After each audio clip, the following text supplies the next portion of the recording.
ইরাদের বাসায় যা তো। কেন? আমি যেতে পারবো না এখন। যাবি না আম্মুকে গিয়ে বলবো? দূর, ভাল লাগে না। আচ্ছা, 10 মিনিট পরে যাচ্ছি। বলো, কি নিয়ে আসতে হবে? ওর কাছে আমার একটা নোট আছে, গিয়ে নিয়ে এসে দে, আমার এক্ষুনি লাগবে। যাচ্ছি। আমি এই ম্যাচ শেষ করে গিয়েই নিয়ে আসছি। এখন তুমি আর না জ্বালিয়ে যাও তো। আপু আর কিছু না বলে চলে গেল। এই দুপুরে আবার ওর কি প্রয়োজন পড়লো? তারপর খেলা শেষ করে গেঞ্জিটা পরে সাইকেল নিয়ে ইরাপুদের বাসায় চলে আসি। আসতে 5 মিনিট মতো লাগলো। এসে দরজায় টোকা দিতেই আন্টি এসে দরজা খুলে বলল, আরে বাবা, কেমন আছো? কতদিন পরে আসছো? আসসালামু আলাইকুম, কেমন আছেন বলেন? আলহামদুলিল্লাহ, ভালো। ভেতরে আসো। জি। ইরা আপু কোথায়? একটা নোট নিতে এসেছি, আপু পাঠালো। রুমে আছে মনে হয়, ওর রুমে যাও, পেয়ে যাবা। আচ্ছা, ঠিক আছে। ইরাপুর রুমে এসে বসে আছি, কিন্তু ইরাপুকে দেখতে পেলাম না। ওয়াশরুম থেকে আওয়াজ আসছে, তার মানে ওয়াশরুমে আছে। কি আর, চুপচাপ ফোন চাপি। একটু পরেই দরজা খোলার শব্দ পেয়ে ওয়াশরুমের দিকে দেখলাম। ইরাপু গুনগুন করে গান গাইতে গাইতে আসছে। শরীরে একটা তোয়ালে পেঁচিয়ে রেখেছে, আর সামনে চুল করে রেখেছে। এত সুন্দর লাগছে, বলে বোঝাতে পারবো না। ওনার এমন রূপ দেখে চোখ দুটো আটকে গেছে, আর সরতে চাইছে না। এখন যদি কোনো সাহিত্যিক থাকতো, তাহলে সাহিত্য রচনা করত। কোনো কবি থাকলে কবিতা লিখতো। আমার স্বপ্নে দেখা সেই পরীর মতো লাগছে। দেখি তোয়ালে খুলছে, আমি জোরে করে বলে উঠলাম, এই এই, তুমি কি করছো? তো তো তুই এখানে? হুম, আপু নোট নিতে পাঠিয়েছে। ইরাপু ঘাবড়ে তোয়ালে ছেড়ে দিয়েছে। কি লজ্জা! চোখ বন্ধ করে বললাম, তাড়াতাড়ি তোয়ালে উঠিয়ে চেঞ্জ করে আসো। কোনো সাড়া শব্দ নেই, কিন্তু দরজা লাগানোর শব্দ পেয়ে ছোট্ট একটা নিঃশ্বাস নিয়ে চোখ খুলে দেখি রুমের দরজা লাগাচ্ছে। আমার তো গলা শুকিয়ে গেছে। তুমি কি করতে চাইছো? আমাকে আপুর নোটটা দিয়ে দাও, আমি চলে যাচ্ছি। এত ভয় পাচ্ছিস কেন? ভয় পেলে তো তোকে অনেক কিউট লাগে। তা ঠিক আছে, কিন্তু তুমি আগে চেঞ্জ করে আসো। আবারও চোখ বন্ধ করে নিয়েছি। হঠাৎ করেই ঠোঁটের উপর স্পর্শ পেলাম। চোখ খুলে দেখি ইরাপু আমার ঠোঁটে কিস করেছে, আর আমার চোখের দিকে তাকিয়ে আছে। ইরাপুর চোখে কেমন একটা মায়া আছে, আর সেই মায়া আমাকে খুব করে টানছে। আর অন্যদিকে আমাকে অন্য কিছু জানান দিচ্ছে। অনেক লজ্জা করছে। না, এখানে আর এক মুহূর্ত থাকা যাবে না। আমি তাড়াতাড়ি উঠে একটু দূরে সরে বললাম, নোটটা কোথায় আছে? দাও। এত তাড়াহুড়া কিসের? আর নোট আমার কাছে না, মেঘের কাছে আছে। কথাটা শুনে আর এক মুহূর্ত না দাঁড়িয়ে দরজার কাছে এসে দরজা খুলে দৌড়। মাথার ভিতরে উল্টাপাল্টা চলছে। তাড়াহুড়ো করে হীরাপুদের বাসা থেকে বেরিয়ে মেঘাপুদের বাসায় চলে আসলাম। তখনের বিষয়টা মাথায় ঘুরপাক খেয়ে যাচ্ছে। মেঘাপুদের বাসার সামনে এসে দাঁড়িয়ে কড়া নাড়তেই মেঘাপুর আম্মু এসে দরজা খুলে। মেঘাপুর কথা জিজ্ঞেস করতেই বলে রুমে আছে। তাই মেঘাপুর রুমে চলে আসি। ভিতর থেকে মিউজিকের সাউন্ড আসছে। মনে হচ্ছে কপালে আজকে বাজে কিছু আছে। দরজার সামনে আসতেই আবারও চোখে সরিষার ফুল দেখতে শুরু করি। এখানে এসে দেখি তারও একই অবস্থা। রুমে স্পিকার বাজছে, আর তোয়ালে পরে ডান্স করছে। আমি তো হা করে তাকিয়ে আছি। আজকে আমার সাথে এগুলো কি হচ্ছে? হঠাৎ আমাকে খেয়াল করতেই তুই রুমের ভিতরে আয়, ওখানে দাঁড়িয়ে আছিস কেন? মেঘা আপুর দিকে তাকিয়ে আছি তো আছি। হয়তো মেঘা আপু ভুলেই গেছে যে সে তোয়ালে পড়ে আছে। যখন বুঝতে পারে, তখন ঠিক করতে গিয়ে খুলে পড়ে যায়। আমার চোখ তো রসগোল্লার মতো হয়ে গেছে, আর হা করে তাকিয়ে আছি। মেঘা আপু কি করবে বুঝতে পারছে না। কুত্তা, তুই এমন ভাবে না তাকিয়ে দেখে তাড়াতাড়ি চোখ বন্ধ করে রুম থেকে বের হ। কথাটা বলেই মেঘা আপু ওয়াশরুমের দিকে দৌড় দিয়েছে। আল্লাহ, আজকে আমার সাথে এগুলো কি হচ্ছে? আজকে দুইটা সাধের দর্শন পেলাম। আজকে আমি এগুলো কি দেখছি? তখন কানে এলো মেঘা আপু বলছে, কুত্তা, বিছানা আমার পোশাক আছে, সেগুলো দে, আর কোনো প্রশ্ন করবি না। আচ্ছা ঠিক আছে। পোশাকগুলো নিয়ে গিয়ে দরজার কাছে বললাম, নাও হাত বাড়াও। মেঘাপু হাত বাড়াতেই পোশাকগুলো দিয়ে সরে এলাম। একটু পরে বের হয়ে এলো, এসে বলল, তুই এ সময় কি জন্য এসেছিস? হুম? আপু ইরাপুর কাছে নোট নিতে পাঠিয়েছে। আর ইরাপু তোমার কাছে? এখন নোটটা দাও। মেঘা আপু টেবিলের কাছে গিয়ে নোট হাতে নিয়ে এসে আমাকে দিয়ে বলল, কুত্তা তুই আমার সব দেখে নিয়েছিস। আরে না না, কোথায় দেখলাম? আমি কিছুই দেখি নাই। আমি তো চোখ বন্ধ করে নিয়েছিলাম। সত্যি? আচ্ছা শোন, এনে আমি কি আবার স্বপ্ন দেখছি? এগুলো আমার সাথে কি হচ্ছে? আমি তো স্তব্ধ হয়ে গেছি। এমন মূর্তির মতন ধারণ করলি কেন? হুম। না না, কিছু হয়নি। আর আজকে না, এই ছোট ছেলেটা অনেক বড় বড় কিছু দেখে নিয়েছে। এক জায়গায় না, দুই দুই জায়গায়। কুত্তা তুই কি বললি? হ্যাঁ, আর দুই জায়গায় মানে? আর কোথায় কি দেখলি? না, কোথাও না বলে এক দৌড়ে বাসার বাইরে।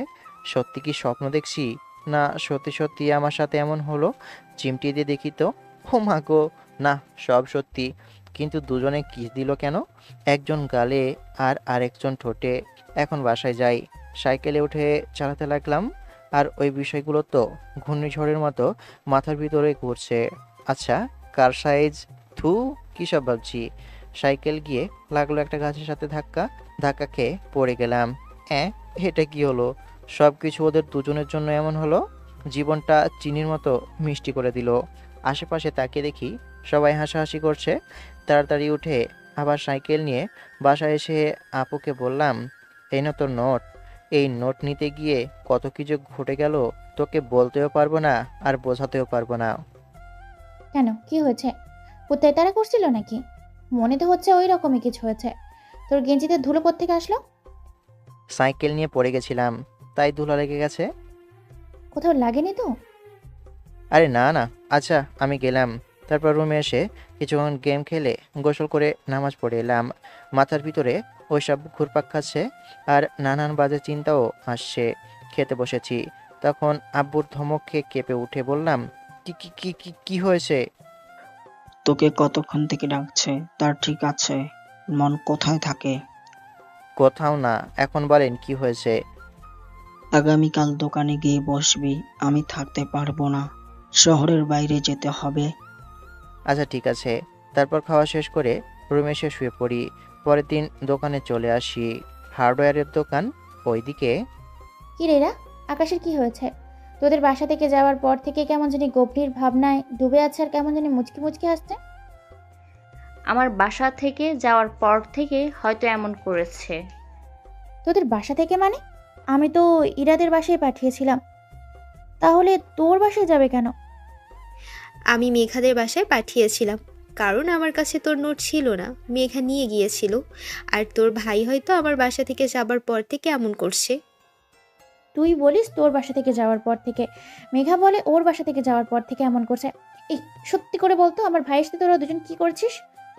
কোনো গাছ খাওয়াসনি তো? না না, আমি আমি কিছুই কিছুই করিনি। করিনি। না না, কিছু তো হয়েছে। বল দুইজন, আমার ভাইয়ের সাথে তোরা দুজন কি করেছিস বল বলছি। বলা যাবে না, তোকে বলতে পারবো না। আমিও তোকে কিছু বলতে পারবো না। দেখ, জোর করিস না। তোদের বলতে বলেছি, তোরা দুজনে বলবি কি? যা হয়েছে তা বলার মতো না। তুই আবার কি করেছিস? তোর সাথে আবার কি ঘটলো? তুই কি আমাকে কপি করছিস? তোকে কপি করতে যাব কেন? যেটা হয়েছে সেটা বলা যাবে না। দুজনে বলবি? আমি কোনো কথা শুনতে চাচ্ছি না, এখানে দাঁড়ালাম আর যাচ্ছি না। বাচ্চাদের মতন জেদ করছিস কেন? বলছি তো বলার মতন না বিষয়টা।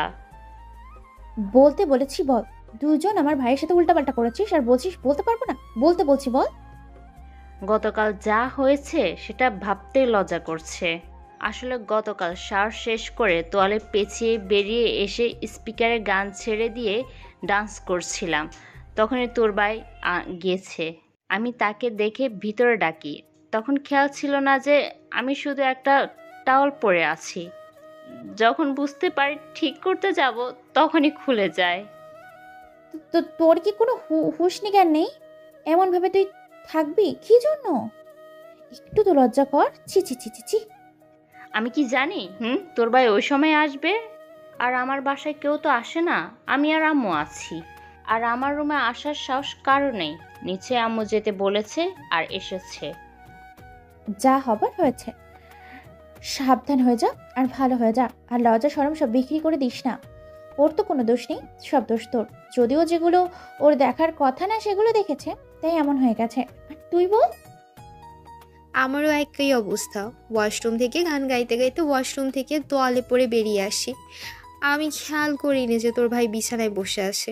আমি ঠিক করার জন্য যখনই খুলেছি তখনই তোর ভাই সব দেখে নিয়েছে, আর ওকে ওভাবে দেখে ঘাবড়ে গিয়ে পুরো খুলে পড়ে যায়। তোর চোখ নেই? আর তোরা ওয়াশরুম থেকে চেঞ্জ করে বেরোতে পারিস না? নাটক করিস দুজন। আর দুজন একসাথে শাওনিতে গেছিলি, কেন বুঝলাম না। আর ওই টাইমটা দেখেছিস, কি টাইমিং! ইরা, সব দোষ তোর।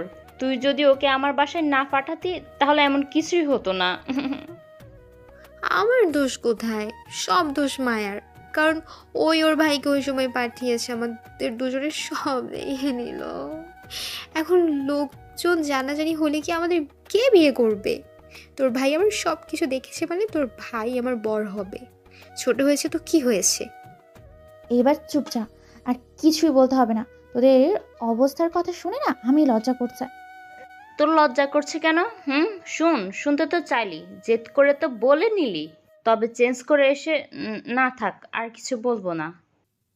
না, বল বল, ওইটুকুই বা বাকি রাখছিস কি জন্য? বোন, দুইজন এবার চুপ কর। তোদের কথা শুনে আমি লজ্জা করছে আমার। বইন না, ভাবি বল ভাবি। আজকের পর থেকে ভাবি বলা শুরু কর। আমাকে ভাবি বলবি?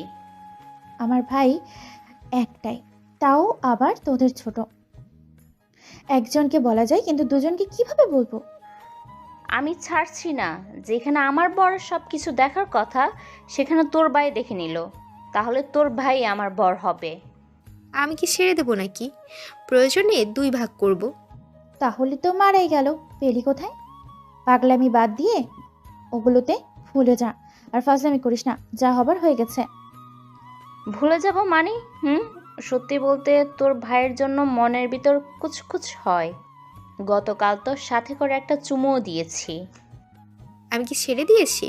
তোর ভাইয়ের জন্য আমারও মনের ভিতর কুচকুচ হয়।